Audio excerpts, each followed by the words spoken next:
Hello, നമസ്കാരം. ജനങ്ങൾക്ക് വേണ്ടി ജനങ്ങൾ തെരഞ്ഞെടുത്തവർ ചോദ്യങ്ങൾ ചോദിക്കുകയും ഉത്തരം പറയുകയും ചെയ്യേണ്ട വേദിയാണ് പാർലമെന്റ്. എന്നാൽ അവിടെ സംവാദങ്ങളുടെ സമയം കുറയുന്നു, ചോദ്യങ്ങൾക്ക് മറുപടിയില്ലാതാകുന്നു. ഇന്ത്യ US വ്യാപാര കരാർ സംബന്ധിച്ച് അവ്യക്തതകൾ ഇനിയും നീങ്ങിയിട്ടില്ല. പ്രതിപക്ഷ നേതാവ് രാഹുൽ ഗാന്ധി വിഷയം ഇന്ന് ലോക്സഭയിൽ ഉന്നയിച്ചപ്പോഴാകട്ടെ അരങ്ങേറിയത് അസാധാരണ സംഭവങ്ങൾ. എപ്സ്റ്റീൻ ഫയൽസ് സഭയിൽ ഉന്നയിച്ച രാഹുൽ ഗാന്ധിയെ ചെയറും ഭരണപക്ഷവും തടഞ്ഞു. പരാമർശം സഭാരേഖകളിൽ നിന്ന് നീക്കി. ജനാധിപത്യപരമാകേണ്ട ചർച്ചകൾ ഇങ്ങനെ ചെളിവാരിയെറിയലിൽ കലാശിച്ചാൽ ജനങ്ങൾക്ക് ചോദിക്കാനുള്ളത് എവിടെ ചോദിക്കും? പൊതുജനം കഴുതയല്ല സാർ. ഞാൻ B Dileep Kumar.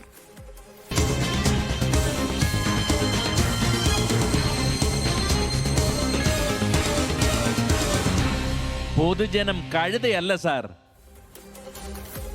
American president Donald Trump ഏകപക്ഷീയമായി പ്രഖ്യാപിച്ച വ്യാപാര കരാർ ഒടുവിൽ ലോക്സഭയിലെത്തി.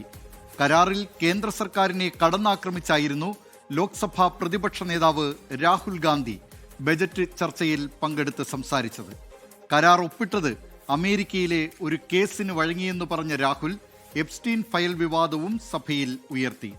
രാഹുലിന് മറുപടി പറഞ്ഞ കേന്ദ്ര സർക്കാരാകട്ടെ കരാറിൽ ബാക്കിയാകുന്ന ചോദ്യങ്ങളിൽ ജനങ്ങളോട് വ്യക്തത വരുത്താൻ ഇനിയും കഴിഞ്ഞിട്ടുമില്ല. पहले ग्रिप ली, दूसरी ग्रिप ली और फिर एकदम चौक में गया पकड़ लिया. ആയോധന കലയിലെ നീക്കങ്ങൾ, കാലുറപ്പിക്കുക, ശ്വാസം മുട്ടിക്കുക, കീഴടക്കുക. ബജറ്റ് ചർച്ചയിൽ ഇതു പറഞ്ഞാണ് രാഹുൽ ഗാന്ധി പ്രസംഗം തുടങ്ങിയത്. പുതിയ കാലത്തെ അതിജീവിക്കാനുള്ളതൊന്നും ബജറ്റിൽ നിന്ന് കുറ്റപ്പെടുത്തിയ രാഹുൽ പ്രസംഗത്തിന്റെ ട്രാക്ക് വ്യാപാര കരാറിലേക്ക് മാറ്റി. ഇന്ത്യ സഖ്യം സർക്കാരായിരുന്നുവെങ്കിൽ ട്രംപിനോട് സംസാരിക്കുന്നത് ഇങ്ങനെയാകില്ലെന്ന് Rahul. You want to protect your dollar? We are your friends. We appreciate you. We want to help you protect your dollar. But please remember that if you want to protect your dollar, the biggest asset that can protect your dollar is lying with the Indian people. രാജ്യത്തെ വിറ്റ കരാർ, ഇന്ത്യക്കാരുടെ ഭാവിയെ പണയപ്പെടുത്തിയ കരാർ, മുമ്പ് ഒരു പ്രധാനമന്ത്രിയും ഇനിയൊരു പ്രധാനമന്ത്രിയും ചെയ്യാത്തതാണ് നരേന്ദ്രമോദി ചെയ്തതെന്ന് രാഹുലിന്റെ കടന്നാക്രമണം. Are you not ashamed of selling India? Do you have no shame of selling India? You have sold our mother. You know why he sold India? Because they are choking him. അമേരിക്കയിലെ കേസിന് ഭയന്നാണ് കരാറിൽ വഴങ്ങിയതെന്ന് പറഞ്ഞ Rahul Epstein വിഷയവും ലോക്സഭയിൽ ഉയർത്തി. Speaker sir, the evidence sir is in Department of Justice files that have been released in the United States. Hardeep Puri's name is in it. Anil Ambani's name is in it. എന്നാൽ രാഹുലിന്റെ പ്രസംഗത്തിനിടെ chair പലവട്ടം ഇടപെട്ടു. ബജറ്റുമായി ബന്ധപ്പെട്ട് സംസാരിക്കണമെന്ന് ചെയറിലുണ്ടായിരുന്ന ജഗദാംബിക പാൽ I will not allow you. आप कौन होते हैं? आप बैठिए, आप बैठिए. नहीं देखिए, आप लगातार आपको 25 मिनट हो गया, किसी ने डिस्टर्ब नहीं किया. Okay, Speaker sir, वो Epstein की बात नहीं कर रहा. Is not related with the budget. Okay sir, I won't say Epstein. I will not allow. That will I'm not saying Epstein. താങ്കൾ പഴയ കോൺഗ്രസുകാരനാണെന്ന് ജഗദാംബിക പാലിനോട് രാഹുൽ. താൻ പറയുന്നത് കേട്ടിരുന്നെങ്കിൽ താങ്കൾ പ്രതിപക്ഷത്തിരിക്കേണ്ടി വരില്ലായിരുന്നുവെന്ന് രാഹുലിന് മറുപടി. You're a member of our party, sir. Ex-member. Ex-member, no. But And we are fond of you, sir. I'm here. We like you. I'm here as a presiding officer. But we like you, sir. अगर हमारी बात आप We know your heart is not there, sir. अगर आप मेरी We know your heart is here, sir. नहीं, मेरी बात अगर आप मानते तो वहाँ नहीं बैठे होते. आप अगर if you are sitting there तो only because of you have not taken my advice. അടിസ്ഥാനരഹിതവും അനാവശ്യവുമായ കാര്യങ്ങളുമാണ് രാഹുൽ പറയുന്നതെന്ന് ഭരണപക്ഷം. രാഹുൽ ചട്ടവിരുദ്ധമായി സംസാരിക്കുന്നെന്ന് ചൂണ്ടിക്കാട്ടി പാർലമെന്ററി കാര്യമന്ത്രി Kiran Rijiju. All the points he has made have serious repercussion. He must authenticate on all the allegations he has made. Bharat आगे बढ़ने से कांग्रेस दुखी हो जाते हैं. इसी से तो हम लोग का चिंता है. എപ്സ്റ്റീൻ ഫയലുമായി ബന്ധപ്പെട്ട് തന്റെ പേര് പരാമർശിച്ചതിൽ മറുപടിയുമായി കേന്ദ്രമന്ത്രി ഹർദീപ് സിംഗ് പുരി രംഗത്ത് വന്നു. അടിസ്ഥാനരഹിതമായ ആരോപണങ്ങൾ ഉന്നയിക്കുന്നത് രാഹുലിന് ശീലമെന്ന് മന്ത്രി. That these facts are all known, they're in the public domain. 3 million emails have been released. All right? In these 3 million emails, I am in New York for 8 years. Then there are references to possibly 3 or 4 meetings in 8 years. രാഹുലിന് മറുപടി പറയാൻ പിന്നീട് കേന്ദ്രമന്ത്രിമാരും BJP നേതാക്കളും മാധ്യമങ്ങളെ കണ്ടെങ്കിലും കരാറിൽ ബാക്കിയാകുന്ന ചോദ്യങ്ങളിൽ മറുപടിയില്ല. പാർലമെന്റിന് പുറത്തുന്നയിച്ച വ്യാപാര കരാർ ദിവസങ്ങൾ നീണ്ട പ്രതിഷേധങ്ങൾക്കൊടുവിൽ ലോക്സഭയിൽ ഉന്നയിക്കാൻ കഴിഞ്ഞത് പ്രതിപക്ഷത്തിന് നേട്ടമാണ്. News desk 24. പൊതുജനം കഴുതയല്ല സാർ.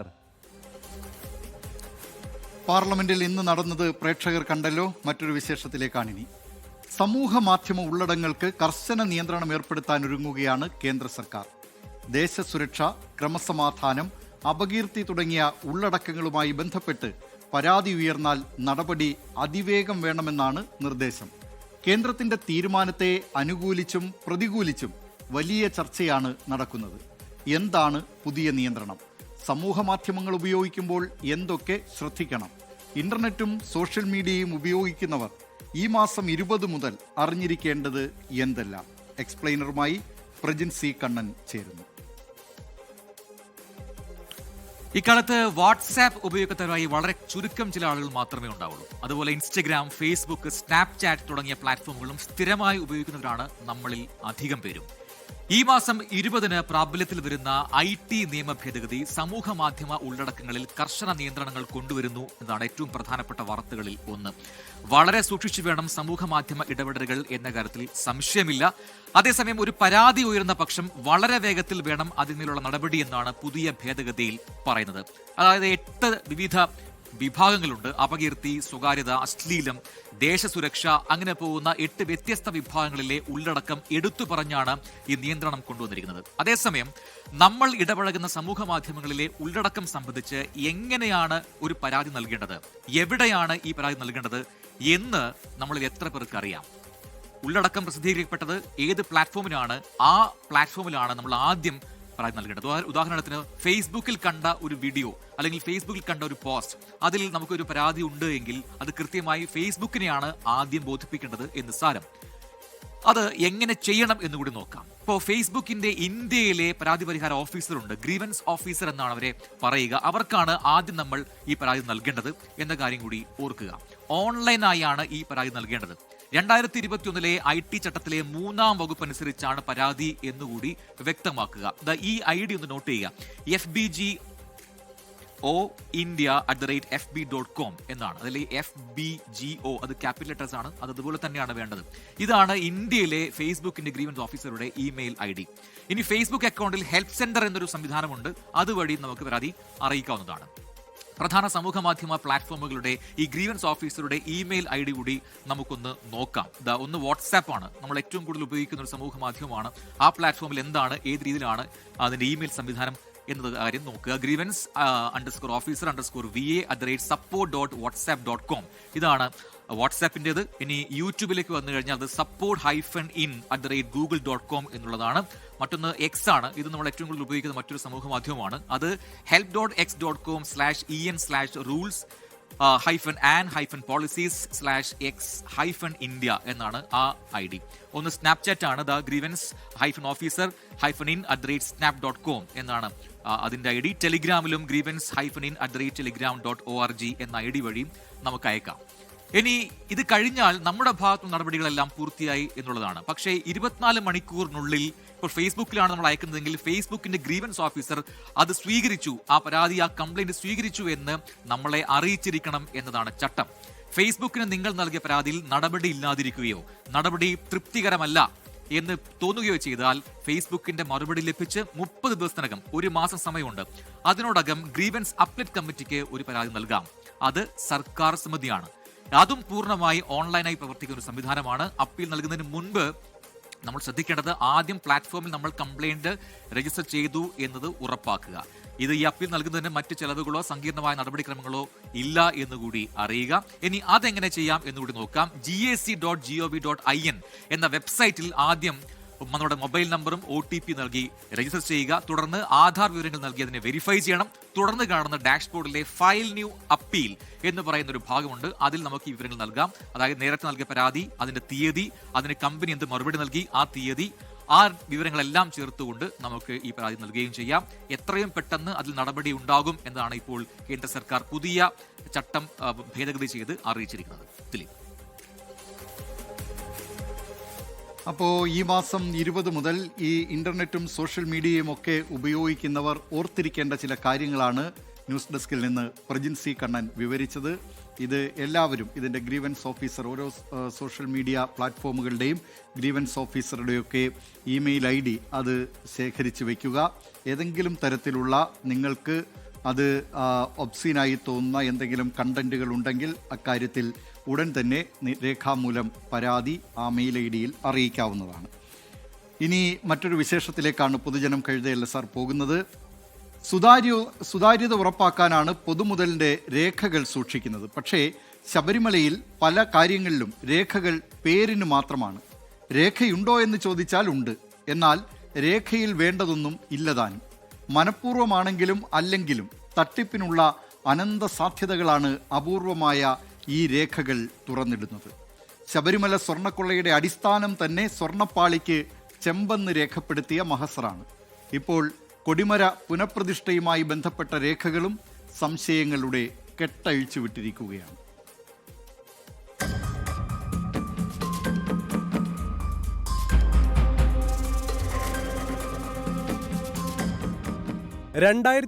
ാണ് ശബരിമലയിൽ സ്വർണ്ണക്കൊടിമര പുനഃപ്രതിഷ്ഠ നടന്നത്. 2018 ഇത് സംബന്ധിച്ച റിപ്പോർട്ട് അന്നത്തെ അഭിഭാഷക കമ്മീഷനായിരുന്ന ASP കുറുപ്പ് ഹൈക്കോടതിയിൽ നൽകി. ശബരിമല സ്വർണ്ണക്കൊള്ള വിവാദങ്ങൾക്കിടെ കൊടിമര പ്രതിഷ്ഠയുമായി ബന്ധപ്പെട്ടും ആരോപണമുയർന്നു. ഇതോടെ ദേവസ്വം വിജിലൻസ് ഹൈക്കോടതിയിൽ പുതിയൊരു റിപ്പോർട്ട് കൂടി സമർപ്പിച്ചു. ഇതിന്റെ അടിസ്ഥാനത്തിലാണ് വിശദമായ അന്വേഷണത്തിന് വിജിലൻസിനോട് ഹൈക്കോടതി നിർദ്ദേശിച്ചത്. ദേവസ്വം മഹസർ പ്രകാരം കൊടിമര പുനഃപ്രതിഷ്ഠയ്ക്ക് സ്വർണം സ്വീകരിച്ചത് അഡ്വക്കേറ്റ് കമ്മീഷൻ ASP കുറുപ്പാണ്. എന്നാൽ ഇതിനായി ദേവസ്വം ബോർഡ് പ്രത്യേക ഉത്തരവ് ഇറക്കിയിരുന്നില്ല. ഭക്തർ നൽകുന്ന സ്വർണം ഏറ്റുവാങ്ങാനും അത് റെക്കോർഡാക്കി സൂക്ഷിക്കാനും എക്സിക്യൂട്ടീവ് ഓഫീസറെ ചുമതലപ്പെടുത്തിയ ഉത്തരവ് നിലനിൽക്കെയാണ് നടപടിക്രമങ്ങളിൽ വീഴ്ചയുണ്ടായത്. കിലോ കണക്കിന് സ്വർണം ലഭിച്ചെന്നാണ് കുറുപ്പിന്റെ റിപ്പോർട്ടിൽ പറയുന്നത്. കിലോ കണക്കിന് എന്നത് എത്ര വേണമെങ്കിലുമാകാം. സാഹചര്യത്തിനനുസരിച്ച് അത് കൂട്ടുകയോ കുറയ്ക്കുകയോ ചെയ്യാം. സംഭാവന നൽകിയ പലരുടെയും പേരിനു പകരം ഭക്തൻ എന്ന് മാത്രമാണ് രേഖപ്പെടുത്തിയിട്ടുള്ളത്. ദേവസ്വത്തിലേക്ക് ലഭിക്കുന്ന ഇത്തരം സംഭാവനകൾക്ക് 3A പ്രകാരമുള്ള രസീത് നൽകണമെന്ന വ്യവസ്ഥയും പാലിച്ചില്ല.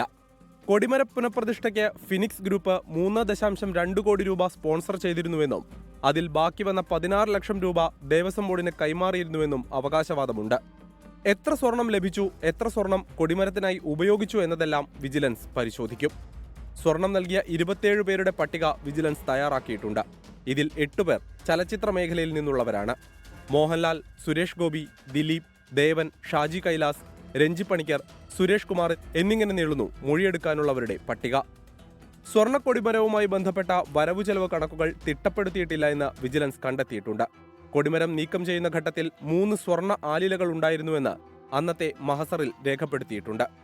എന്നാൽ ഇപ്പോൾ സ്ട്രോങ് റൂമിൽ നടത്തിയ പരിശോധനയിൽ 2 സ്വർണ്ണ ആലിലകൾ മാത്രമാണ് കണ്ടെത്തിയത്. ഒരെണ്ണം എവിടെ പോയി എന്നതിലും അന്വേഷണമുണ്ടാകും. പഴയ കൊടിമരത്തിലെ വാജിവാഹനം തന്ത്രിയുടെ വീട്ടിൽ നിന്ന് പിടിച്ചെടുത്തിരുന്നു. News desk 24. പൊതുജനം കഴുതയല്ല സാർ.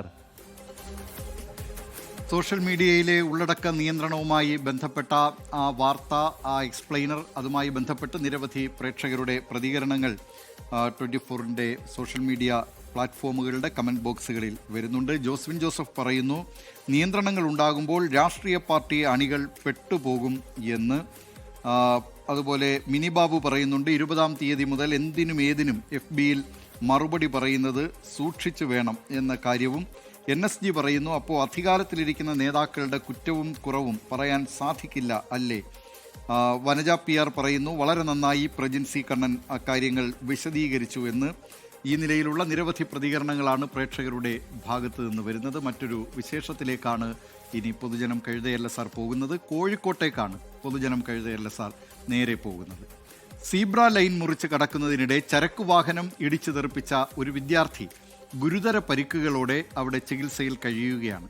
നമ്മുടെ നിരത്തുകളിലെ പതിവ് നിയമലംഘനത്തിൻ്റെ ഇരയാണ് ആ കുട്ടി.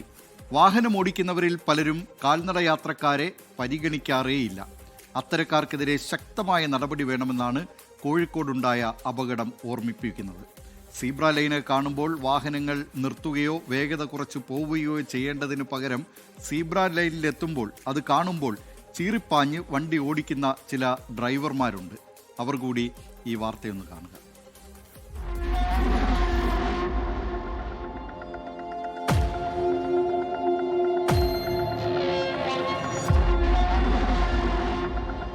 കഴിഞ്ഞ ദിവസം ഫറോക്കിൽ കാൽനട യാത്രക്കാരിയായ സ്കൂൾ വിദ്യാർത്ഥിയെ സീബ്ര ലൈൻ ക്രോസ് ചെയ്യുന്നതിനിടയിൽ ഒരു ഗുഡ്സ് വാഹനം ഇടിച്ചു തെറിപ്പിച്ചിരുന്നു. ഈ കുട്ടി ഇപ്പോഴും ഗുരുതരമായി പരിക്കേറ്റ ആശുപത്രിയിൽ ചികിത്സയിൽ കഴിയുകയാണ്.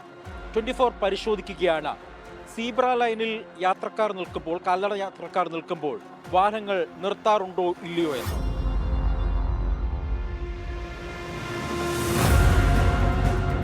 സീബ്ര ലൈനിനെ വെറും കാഴ്ചവസ്തുവായി മാത്രം വാഹനമോടിക്കുന്നവർ കാണുന്നു എന്നതിന്റെ ഏറ്റവും വലിയ ഉദാഹരണമാണ് ഈ കാണുന്നത്.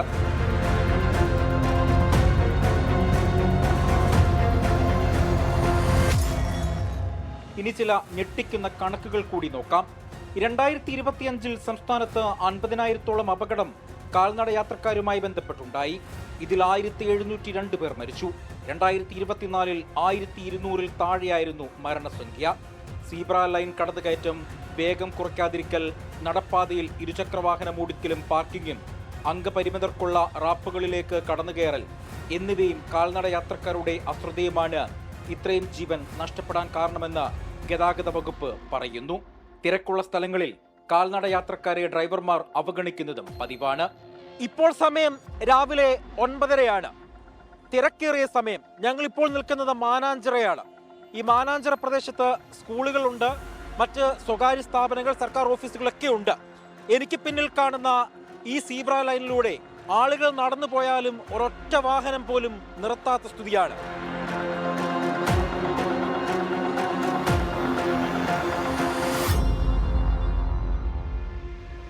റോഡിലേക്ക് ഇറങ്ങാൻ തന്നെ പേടിയാകുന്നുവെന്നാണ് കാൽനട യാത്രക്കാരും പറയുന്നത്. ചിലപ്പോൾ നിർത്തൂ, ചിലപ്പോൾ നിർത്തൂല, അടിച്ചു പിന്നെ പോകും, പേടിച്ചാ യാത്ര ചെയ്യാ. നമ്മൾ ആള് കടക്കാൻ നിൽക്കുകയാണെങ്കിൽ കാരണം ഇവര് ചവിട്ടി കൊടുത്തോളൂ. പിന്നെ ഇപ്പോൾ എന്ന് പറയുക ഡ്രൈവർമാർ നിയമം അറിയില്ല. അതായത് ഏതെങ്കിലും വണ്ടിയിൽ ക്ലീനർ പണി എടുത്തിട്ട് ഡ്രൈവർമാരാണ്. രണ്ടാമത്തെന്ന് പറയുക കാറ് ചെയ്യും വാഹനങ്ങൾ ജാസ്തിയ. ചില കാറുകാർ ഈ ബ്ലോക്ക് ഇട്ട് പോകുമ്പോൾ കാറ് ചവിട്ടി ചിലപ്പോൾ ഏതെങ്കിലും ഷോപ്പിൻ്റെ പേര് നോക്കി പിടിച്ച് ചവിട്ടി പോകുമ്പോൾ അതിൻ്റെ ബാക്കിൽ ബ്ലോക്കാവും. ഈ ബ്ലോക്കായി കഴിഞ്ഞാൽ കാരണം ഈ ബസ്സുകാർ കാരണം സമയം വൈകിട്ടാണ് കാറ് പാസ് ചെയ്ത് പോകുന്നത്. ആ പോക്കിന് എന്ത് ചെയ്യും, സീബ്രയിൽ ആൾ പാസ് ചെയ്ത് കാണുന്നു.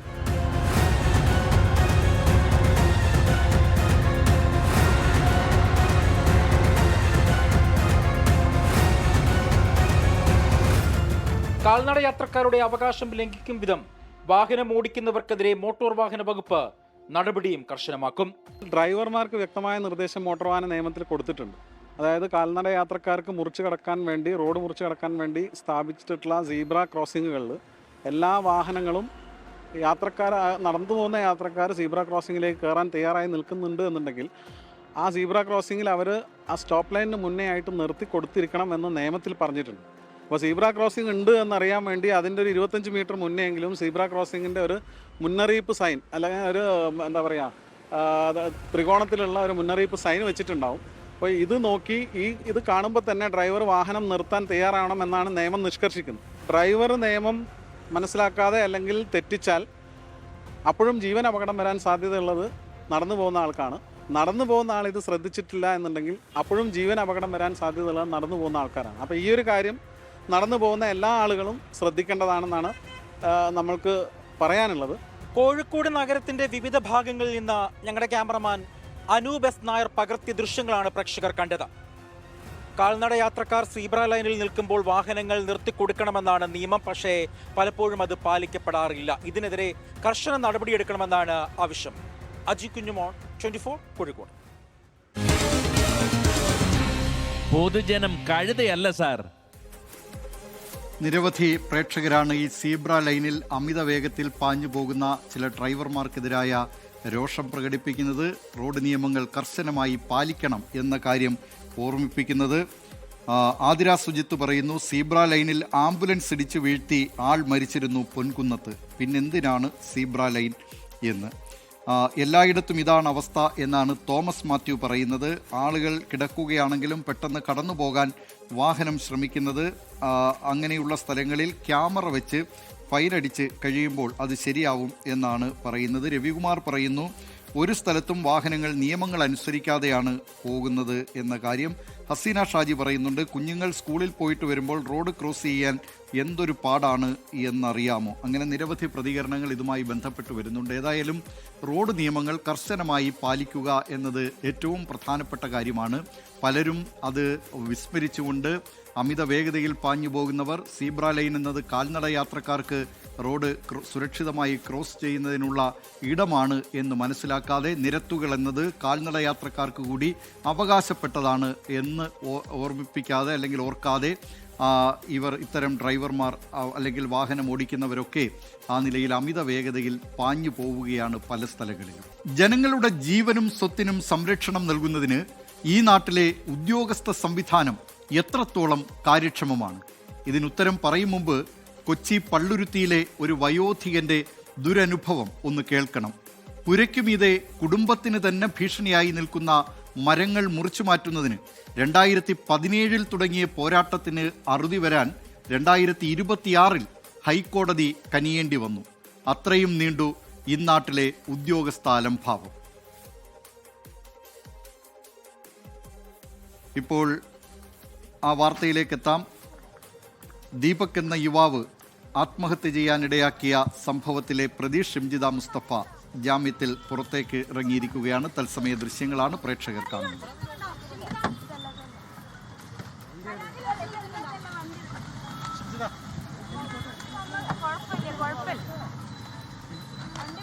വന്നോട്ടെ പ്രശ്നമില്ല.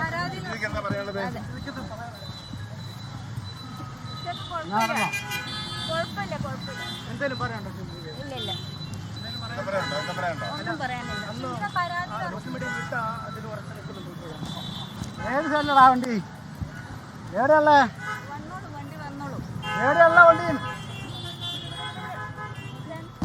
വന്നോളൂ.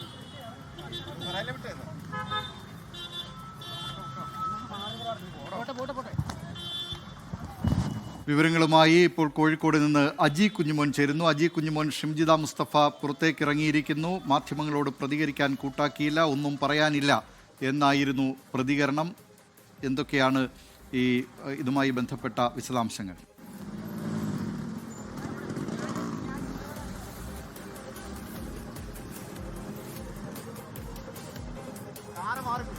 കോഴിക്കോട് സ്വദേശി ദീപകിന്റെ മരണത്തിനിടയാക്കിയതുമായി ബന്ധപ്പെട്ട് ആ കേസിലെ പ്രതി ഷിംജിത മുസ്തഫയാണ് ഇപ്പോൾ ജയിലിൽ നിന്ന് പുറത്തേക്ക് ഇറങ്ങിയിരിക്കുന്നത്. ജാമ്യം ലഭിച്ചതിനെ തുടർന്നാണ് ഇപ്പോൾ ഷിംജിത മുസ്തഫ പുറത്തേക്ക് ഇറങ്ങിയത്. മാധ്യമങ്ങളോട് പ്രതികരിക്കാൻ ഷിംജിത തയ്യാറായതുമില്ല. നമുക്ക് ആ വാർത്തയിലേക്ക് വീണ്ടും തിരിച്ചു പോകാം. അതായത് ഒരു വയോധികനായ മനുഷ്യൻ നടത്തിയ ആ നിയമ പോരാട്ടത്തിൻ്റെ കഥയിലേക്ക്. കൊച്ചി പള്ളുരുത്തി സ്വദേശിയായ CJ മാത്യു 94 വയസ്സിലേക്ക് കടക്കുകയാണ്. ഈ വാർദ്ധക്യത്തിലും കോടതി വരാന്തകൾ കയറിയിറങ്ങാൻ അദ്ദേഹത്തെ പ്രേരിപ്പിച്ചത് ഇന്നാട്ടിലെ ഉദ്യോഗസ്ഥ വൃന്ദമാണ്. ആളൊഴിഞ്ഞ സമീപത്തെ പറമ്പിൽ 3 മരങ്ങൾ വീടിനും വീട്ടുകാർക്കും ഭീഷണിയായി നിൽക്കുന്നത് മുറിച്ചു മാറ്റണം എന്ന ആവശ്യത്തിനെതിരെ കണ്ണടച്ചതാണ് ഇന്നാട്ടിലെ ഭരണ സംവിധാനം. കോർപ്പറേഷൻ ഓഫീസ് മുതൽ ജില്ലാ കളക്ടർ വരെയുള്ളവർക്ക് പരാതി നൽകി പടികൾ കയറിയിറങ്ങി. പക്ഷേ ഉത്തരവുകളൊന്നും നടപ്പായില്ല. പരിശോധനയും റിപ്പോർട്ടും വകുപ്പ് മേധാവികളുടെ മേശപ്പുറത്ത് ഊഴം കാത്തുകിടുന്നത് മാത്രം മിച്ചം. അടിയന്തര സാഹചര്യങ്ങളിൽ നോട്ടീസ് നൽകാതെ മരം മുറിക്കാം എന്ന് മുനിസിപ്പൽ ആക്ടിൽ പറയുന്നുണ്ടെങ്കിലും കോർപ്പറേഷൻ സെക്രട്ടറിക്കോ ദുരന്ത നിവാരണ അതോറിറ്റി ഉദ്യോഗസ്ഥർക്കോ റവന്യൂ അധികാരികൾക്കോ അതിന് താല്പര്യമുണ്ടായിരുന്നില്ല. തുടിന്യായങ്ങൾ പറഞ്ഞ് അവർ അത് ഉഴപ്പി. എൻ്റെ പരാതിയിന്മേൽ നഗരസഭ ഒരു ആക്ഷനും എടുക്കാത്തതുകൊണ്ടാണ് നമ്മുടെ വീട്ടിലേക്ക് ഞാൻ നീങ്ങിയത്. നഗരസഭ കണ്ടില്ല കേട്ടില്ല എന്നുള്ള നിലപാടാണ് അവരെടുത്തത്. ഒരാക്ഷനും അവരെടുക്കുകയില്ല. എന്നെ ഇട്ട് വട്ടം ചുറ്റിക്കുക മാത്രമാണ് നഗരസഭ ചെയ്തത്. വീടിനോടും ചേർന്ന് നിൽക്കുന്ന വലിയ മരം പുരയ്ക്ക് മുകളിലേക്ക് വളഞ്ഞു. കടവാവലും കൂട്ടരും അവിടെ ഭീഷണിയായി മാറി. തൊട്ടടുത്തുണ്ടായിരുന്ന ആഞ്ഞിലി വീടിൻ്റെ മതിലും തകർത്ത് കിണറിനുള്ളിലേക്ക് വേരുകൾ പടർത്തി. ഇനിയുണ്ടായിരുന്നത് ഒരു മാവാണ്. സ്ഥലമുടമയ്ക്ക് സാധിക്കില്ല എന്ന് പറഞ്ഞ് കൈയൊഴിയ ന്യായങ്ങൾ നിർത്താം. ഉദ്യോഗസ്ഥരും അതേ നിലപാട് സ്വീകരിച്ചു. ജില്ലാ മജിസ്ട്രേറ്റ് കൂടിയായ കളക്ടറുടെ ഉത്തരവിനും പുല്ലുവില. ഒടുവിൽ കോടതിയിലേക്ക്. RDO ഉത്തരവായിട്ട് തന്നെയാണ് ഇറക്കിയത്. സെക്ഷൻ 412 പ്രകാരം നടപടി എടുക്കാനാണ് അവർ RDO ഉത്തരവിട്ടത്. അതുപോലും നഗരസഭ അവഗണിക്കുകയാണ് ചെയ്തത്. നീതിന്യായ കോടതി മാത്രമേ ഇതിന് നമ്മളെ സഹായിക്കുകയുള്ളൂ. അല്ല ഒരു ഓഫീസും നമ്മളെ സഹായിക്കത്തില്ല. എൻ്റെ അനുഭവത്തിൽ നിന്നാണ് ഞാൻ പറയുന്നത്. 30 ദിവസത്തിനുള്ളിൽ മരം മുറിച്ചു മാറ്റി റിപ്പോർട്ട് നൽകാൻ ഹൈക്കോടതിയിൽ നിന്ന് ജസ്റ്റിസ് PV കുഞ്ഞികൃഷ്ണൻ ഉത്തരവിട്ടു. മേൽനോട്ട ചുമതല കോർപ്പറേഷൻ സെക്രട്ടറിക്കും ഫോർട്ട് കൊച്ചി RDOയ്ക്കും. നീതിക്കായി പ്രായഭേദമന്യേ പൊരുതാൻ ഒരു കൂട്ടം പൗരന്മാർ ഇവിടെയുണ്ട് എന്നത് ഉദ്യോഗസ്ഥർ ഓർക്കട്ടെ എന്ന് പറഞ്ഞ് ഹൈക്കോടതി ജഡ്ജി TS തിരുമുമ്പിൻ്റെ കവിതയും കൂട്ടിച്ചേർത്തു. തല നിറച്ചതല്ല എൻ്റെ വാർദ്ധക്യം, തല നിറയ്ക്കാത്തതല്ല എൻ്റെ യുവത്വം, കൊടിയ ദുഷ്പ്രഭുത്വത്തിന് തിരുമുമ്പിൽ തന്നെ കുലിക്കാത്ത ശീലമൻ യൗവനം. പുരയ്ക്ക് മുകളിലേക്ക് എപ്പോൾ വേണമെങ്കിലും വീഴാമെന്ന നിലയിൽ നിൽക്കുന്ന ഈ മരങ്ങൾ മുറിച്ചു മാറ്റണം എന്നുള്ളത് മാത്രമായിരുന്നില്ല ആവശ്യം. തങ്ങളുടെ ജീവനും സ്വത്തിനും സംരക്ഷണം നൽകണം എന്നതുകൂടിയായിരുന്നു. അത് ഈ നാട്ടിലെ ഭരണവർഗത്തിൻ്റെ ഉത്തരവാദിത്വം കൂടിയാണ്.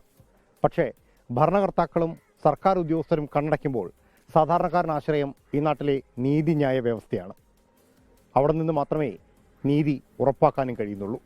അതിനൊടുവിലത്തെ ഉദാഹരണമാണ് കൊച്ചിയിലെ ഈ സംഭവം.